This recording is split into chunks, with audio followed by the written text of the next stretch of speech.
Hey guys, decided to do something a little bit different. So this I think deserves like a special occasion. So if some of you don't really know, I'm kind of a horror fanatic, and especially with something like the Halloween series and the Friday the 13th series. And normally I don't like ever do toy reviews. In fact, I've never done toy reviews on this channel. But I figured, with something like this was a special occasion because I have quite a handful of merchandise of NECA toys where there's like Halloween, Nightmare on Elm Street, Chucky, and of course Friday the 13th. I know for years we've had we've wanted to get like an Ultimate Pamela Voorhees for years. Like first we had like the 20th anniversary figure set, which I do have, and I'll show that in a bit. And there was also like the retro cloth Pamela with the little boy Jason, which maybe someday we'll get. I don't know, but this was definitely a surprise. I think that like for a while, I think maybe a few months ago, people online, saw like a leak of this Pamela online, and people weren't really sure if it was legitimate or not. But then, a couple weeks ago, it was legitimate, and she was actually coming out. But it was only like a limited time, one time only thing or whatever the heck. So it's like I had to the opportunity was there. I just felt like I had to get it like right as soon as the thing was up for sale. As soon as I saw it on NECA's Facebook page and they announced it showing up. So I thought it was pretty cool. So I guess we'll just get into it. Again, this is my first ever toy review, I guess you could say. So I'm not going to do all the professional stuff of like talking about like, the size and all that stuff. I'm not going to do all that. I'm just more into like detail, accessories, and whatever else it includes. So looking straight at the box, it looks really good, honestly. I mean, obviously like lots of the NECA Friday the 13th box figures, come in this nice poster, and this is obviously the poster from the first movie in 1980. I almost feel like that it is kind of missing something though, because like we don't see the camp counselors. I could be wrong, or maybe a Mandela effect. I'll check later to see if that's actually a thing. But it's like the poster, I'm pretty sure had like the counselors in the poster, but unlike the NECA Part 2 Jason, where there was like absolutely nothing, it actually showed something in this silhouette that was here. But it looks really good. And at the side, you get the Friday the 13th logo, and then on the back, you get the Ultimate Pamela Voorhees photos, which look really cool. Honestly, the photos looked amazing. I was just hyped up for this because we, just like I'm pretty sure everybody else besides me was pretty excited for this. So, and then we'll just open up the box. We'll see the window packaging. Got another picture of Pamela there, and right out of the, as you can see in the collector-friendly window, you'll see Pamela there. So obviously she's got like a good handful of accessories and all that stuff. So I'll cut away from this and check her out in the box. So right out of the box, this looks absolutely amazing. I'm not gonna lie, this looks really good. The likeness in Betsy Palmer, may she rest in peace, looks very, very good. If you were to compare her to something like the 20th anniversary figure, this obviously doesn't have a whole lot of articulation. I mean, some movement at this head. The head itself, if you were to look at it, looks okay. It looks alright, but if I'm being completely honest, this looks way better in terms of detail. It just looks so good, and even her face, her menacing, evil face, looks absolutely amazing. Now, of course, if you've seen the original Friday the 13th, you'll remember that Pamela Voorhees, or Mrs. Voorhees in this case, was the killer. Spoiler alert if you haven't seen that movie from 1980. But yes, we all know that Jason Voorhees was known as the the killer of the franchise and would be after this movie. But she started out as basically a mother taking revenge, pretty much. Now I can definitely say it's kind of interesting how they would label her as Pamela. I mean, it makes sense because like Pamela Voorhees is just her full name, but that wasn't like just dwindled upon on the franchise until the final chapter, which was the fourth movie. And I think even Betsy Palmer, like even until that movie released, she had no idea that that was her first name either. And she didn't really come back except for in the second movie, which was just like an hallucination scene where in part 2, Jason was imagining, I believe Ginny, the final girl was her name, where she was, kind of control Jason's mind, being like, Jason, mother's talking to you, while wearing the sweater. And that's kind of the only other time that Betsy Palmer made an appearance. She was intended to show up in Freddy vs. Jason to reprise her role as like, kind of the hallucination, but instead went with a completely different actress, which is a bit of a shame. But I guess she was just like, no, I don't want to have anything to do with this franchise, which is kind of a shame. And I think, if I'm remembering correctly, I remember reading something somewhere where I believe the reason why she got the role for Pamela in the first movie was because she wanted to buy a car with the paycheck, and I believe that she did. I forget what it was, or how much it was, how much her paycheck was, but it doesn't matter. So let's go ahead and just take a look at the figure real quick. So like I said, it looks really, really good. The detail looks nice on the face. There's kind of a little splotch up, like a little paint splotch up there, but that's okay. No, I'll probably have her with this, or maybe with the other head. We'll get to the heads in a second. But the detail looks really nice. The sweater looks good. Her head can turn, I believe, a couple of different. Oh, and the neck. Oh, okay, I see. Yeah, and the neck looks like it can move too. So make note of that. That you can kind of move her neck too. But other than that, the sweater looks really good, and it feels a little stiff. So just be careful with that. But the arms can move just a little bit, and the hands can also kind of move out. It kind of feels like I'm playing with a Barbie doll. So yeah, and the other arm can move out a little bit, and then her arms like that. And I did like the little detail here too, where you could actually see a little ring that she's got on her left hand. So that's actually really nice. And actually, I just realized this. I'm not someone who even like pays attention to detail and like turns up hands, but I will say the nails also look really good. It kind of have like a little sharp point to it. So that actually looks really cool. And then of course you could see the knife holder to the side that she has, which is really cool. And there's not really a whole lot else I could say about it. I mean, there's the pants and shoes and all that stuff, but it looks really good. Let's take a closer look at her head again real quick. But yeah, it looks really good, and her pearly whites. That was the one thing I did kind of like in the movie, was of how not only terrifying she could be, but just the way she exposed her teeth a lot, which was really cool. So yeah, it looks really good. And I could definitely say the likeness looks really good. So I'm glad we finally get something like this. So it's really, really cool. So let's take a look at the other heads. So this one's kind of more of like a, with her eyes just more wide opened and not exactly smiling, but the smiling's kind of going down a bit. It looks pretty good. There's that. Probably like when she's just like going in for the kill. And then this, we got kind of like a more deranged, angry type of look. The camera can focus in on it. There we go. And it looks pretty good. I think this is like just as she's about to strike Alice with her hunting knife, where she's like, "Look what you did to him," or something like that. It would have been nice if they came with a head where she's like shocked or like like scared that something's about to happen, like the very last scene where before Pamela gets decapitated by the machete. But probably the best idea not to do that, just to show respect for Betsy Palmer. So I guess there's that. And then of course we got the more angry yelling face that she does a lot throughout the movie, and just and all that. So I think this one looks really, really good. And you can even like look up into the there we go. Look up into her mouth kind of a bit. You can kind of see some detail in the mouth, and that looks pretty good, gotta say. So I do like that. So, and obviously, just like with any other NECA figure, of course, with me, I feel like I have to be gentle with it, but you just carefully twist it off if you can. But of course, if you're one of those people, unlike me, who has more patience than I do, you could get a hairdryer, maybe try to pop it off that way.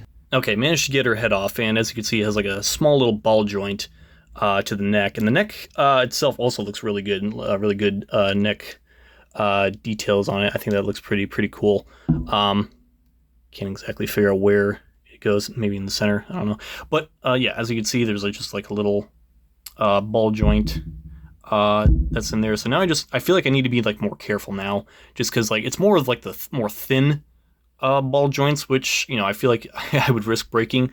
So yeah, there's the regular head there, so you can always swap it out with all the other heads and just carefully ease in there. Well, yeah, I'll just do it like that, and you can just have it out like that.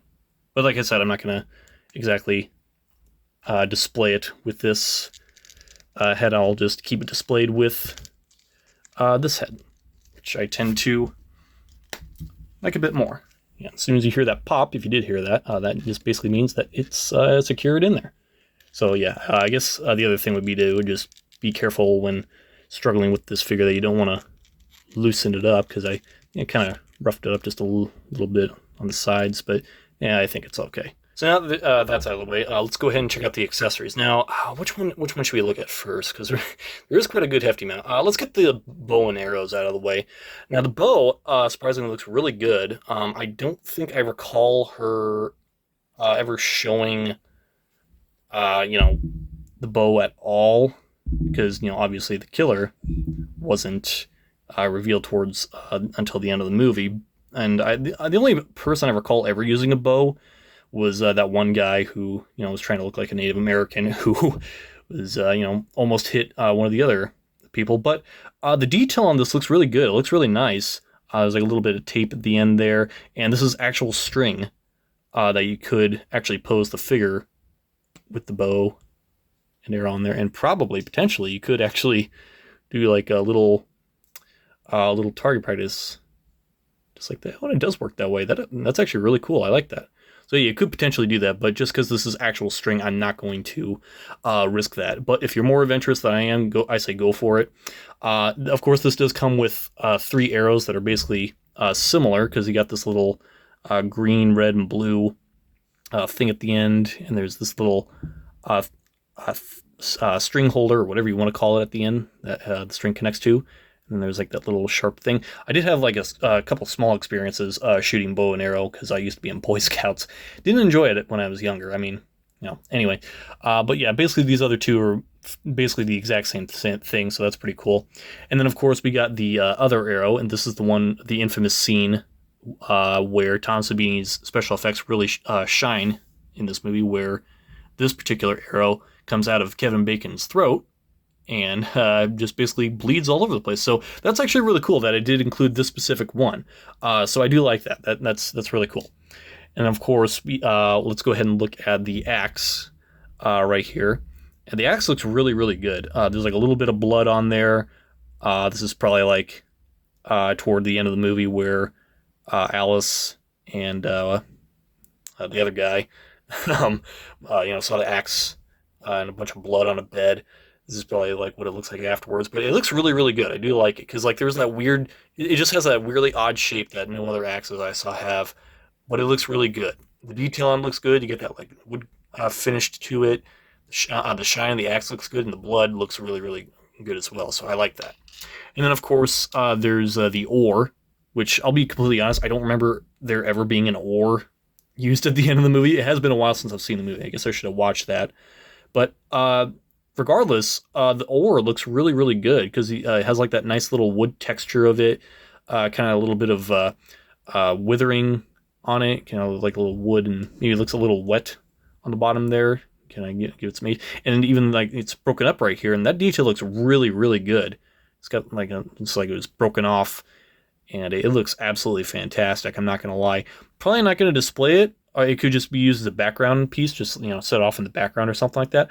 But regardless, this looks really cool. So even if you did want to display it that way, it's like, there you go.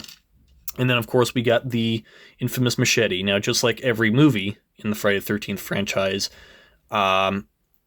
every single Ultimate Friday the 13th figure came with a machete.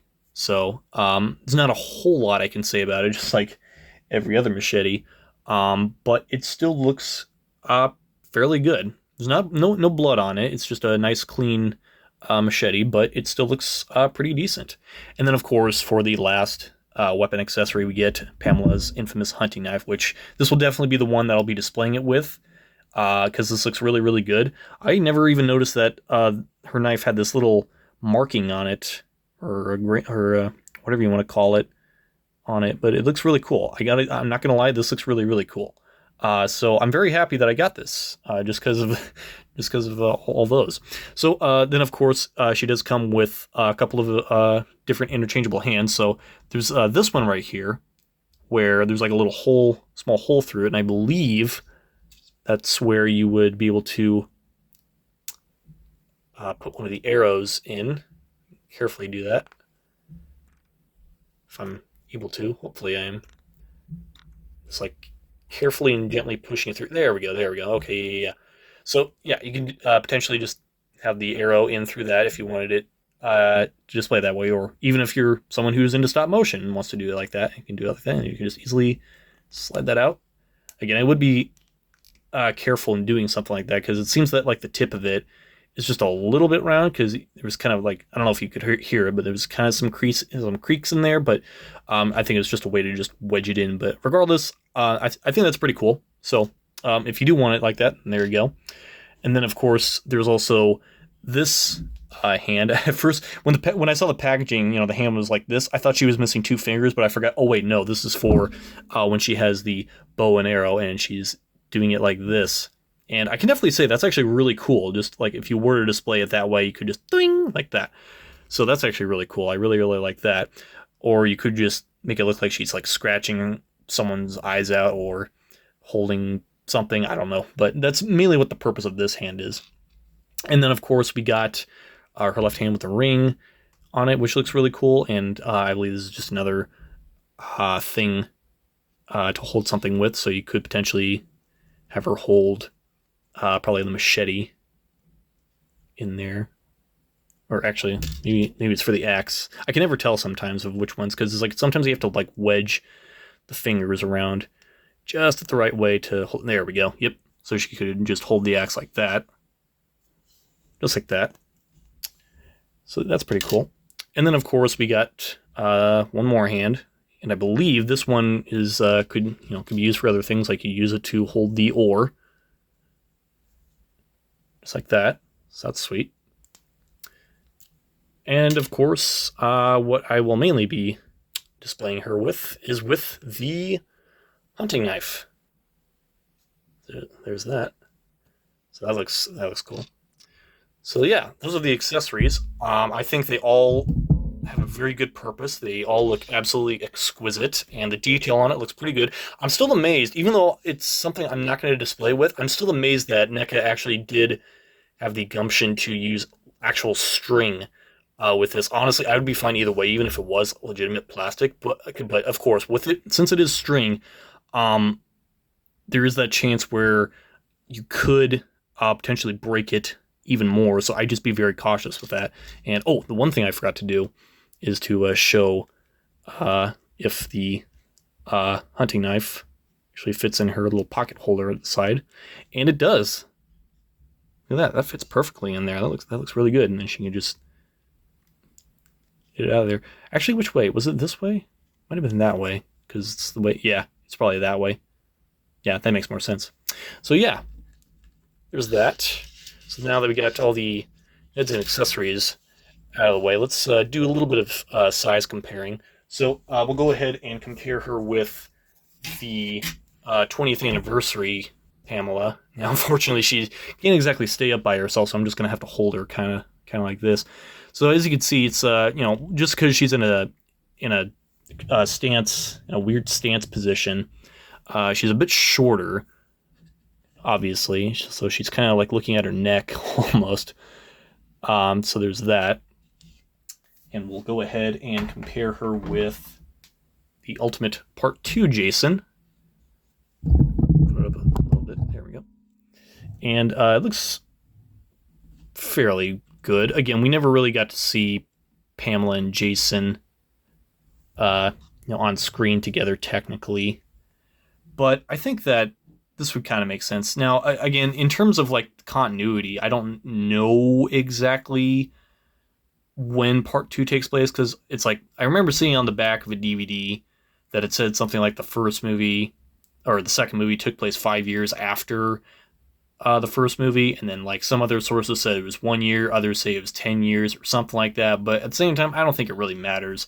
But I think that even if Pamela were still alive and Jason was like, still hunting, or like, alone as a hermit or whatever, I feel like that this size would kind of make sense. Jason being taller than his own mother. But you could also kind of recreate the scene where Ginny is, you know, Jason's hypnotic gaze, being like, Jason, Mother is talking to you. and there's that. So that, and what the heck? We'll also compare her to um, the what's also included in the 20th anniversary box set, the Pamela Shrine from Part Two. Uh, well, there's not a whole lot I can say about it, in terms of like size, but it looks kind of cool. So that's that.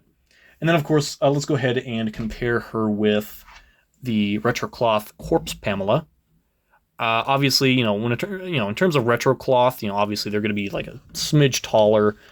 This is like the closest we'll probably get to even having like an ultimate corpse Pamela. I don't know if that'll ever happen, but we got a retro cloth one, and I got this for a good deal, so I just figured why not and pick it up. It wasn't my plan because I'm not someone who really picks up retro cloths, because like in terms of cloth, like you have a more high risk of getting it ripped, torn, or some animal might tear it up, like a pet maybe. But yeah, I'm not someone who's normally a huge fan of retro cloth figures, aside from a few exceptions. Obviously, this was a good exception, and for example, like the Halloween 3 kids was another one, but that's all I can think of. But yeah, and I guess just as another small comparison, just so you get a general idea, there's a Halloween Michael Myers pop figure right there, Funko Pop. And also, while we're here, we could also compare with the Part 7 Jason Voorhees. So that's pretty good. Seems that he's a little bit taller, too. So yeah, there's that. I could say you could also recreate that one picture where Betsy Palmer was visiting the set of Friday the 13th Part 7, The New Blood, and there's like a black and white photo where she's like hugging Jason. I don't exactly off the top of my head remember how it looked, but I think it would probably look something similar to this. So there's that for comparison. So in conclusion, what else can I say about this figure? I think that it's really good. And do I recommend this? Absolutely. I say get your hands on this thing while you still can. From what I understand, it's just a one-time only limited thing that you'll get. So it's very likely that as soon as it's gone, it's gone. There was a thing of like, while supplies last and all that stuff. I guess the one thing I would have recommended is that if, just like the retro cloth Pamela, that it would also come with a little boy Jason. Maybe we could get one sometime in the future, and if they were able to acquire the rights yet again to this particular figure, hopefully, keeping our fingers crossed, knock on wood, that we'll get some of the other Jasons to fill in the gaps of our collection, like the Part 8 Jason, Part 9, and of course Jason X. This figure looks absolutely awesome. I'm very glad that we have it, because there was that small little gap at the beginning of our collection where, just like with the 20th anniversary edition, all we have is just, that version of Pamela. This version of Pamela looks way better and looks absolutely exquisite, absolutely incredible and amazing. The detail on it looks good. The amount of accessories looks really great. The interchangeable heads looks really cool. So I'm very happy that we got this thing. I'm very, very happy. So thank you, NECA, for having yet another great and grand action figure. And I hope that you'll be able to release more Jasons, hopefully sometime in the near future. Thank you guys for watching. Let me know what you guys thought of my little toy review. And if you want to see some other stuff from what I have, go ahead and check it out. In the description, I got my collecting Instagram, Ben Walker's Collectibles. So I'll see you guys next time. That's my Jason. That's my special, special boy.